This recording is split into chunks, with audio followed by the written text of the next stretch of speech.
Bonjour chers élèves, je réponds au nom d'Augustin Bouchina Ipeka, professeur de chimie à Djamili. Je suis venu ici pour une séance d'exercice sur la chimie nucléaire, la partie qui était restée parce qu'on a parlé des défauts des masses, de l'énergie des liaisons et de l'énergie des liaisons par nucléon. C'est pourquoi j'ai prévu des exercices, plus les autres exercices que vous ferez vous-même. Je commence par le numéro 1. Considérons le noyau d'hélium formé de 2 protons et de 2 neutrons. On a donné la masse des protons 1,0074 humains, la masse des neutrons 1,0086 humains, la masse du noyau 4,032 humains. On me demande de calculer maintenant la masse, donc les défauts des masses, de calculer l'énergie des liaisons et de calculer aussi l'énergie des liaisons par nucléon. Ici, Z représente le nombre de protons, il y a 2 protons. N, le nombre de neutrons, il y a 2 neutrons, c'est-à-dire les nucléons, on aura 4. Donc 2 plus 2, 4. La masse des nucléons, c'est 4.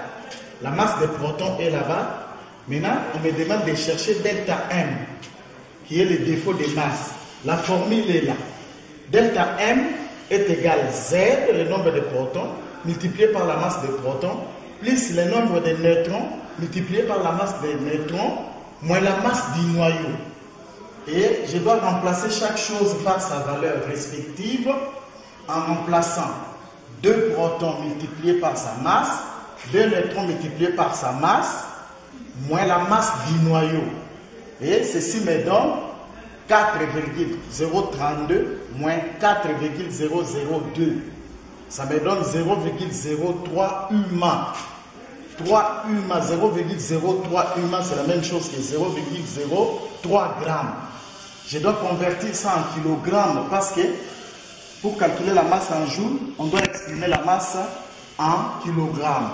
C'est pourquoi j'ai converti.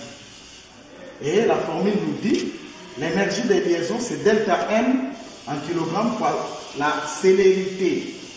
C'est pourquoi je calcule l'énergie ici, à méga électron-volt.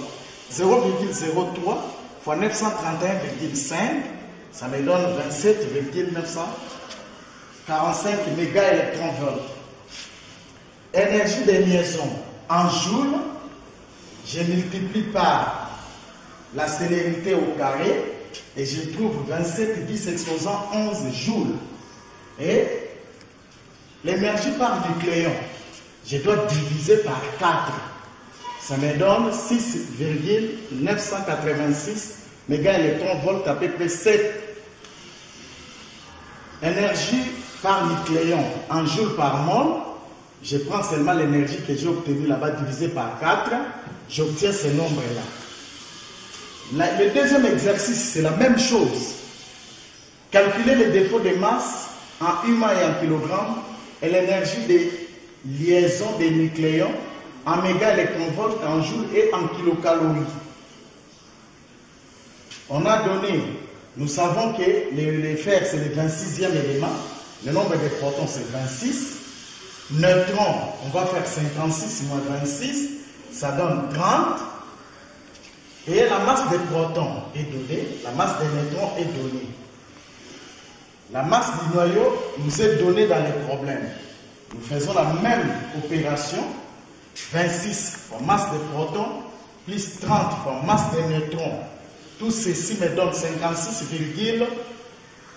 56,4508 moins 55,9726. Ça me donne 0,4782 humains. Et j'exprime ça aussi en kilogrammes. Je calcule l'énergie en joules. J'obtiens cette énergie-là. Et je calcule l'énergie en méga électron-volts. Je trouve aussi cette énergie-là. Et l'énergie en calories, je vous demande vous-même de trouver l'énergie en kilocalories.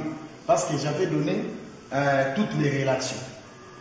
L'exercice, référez-vous dans le livre de Maîtriser la chimie 4 à la page, donc à la page 156 à 157.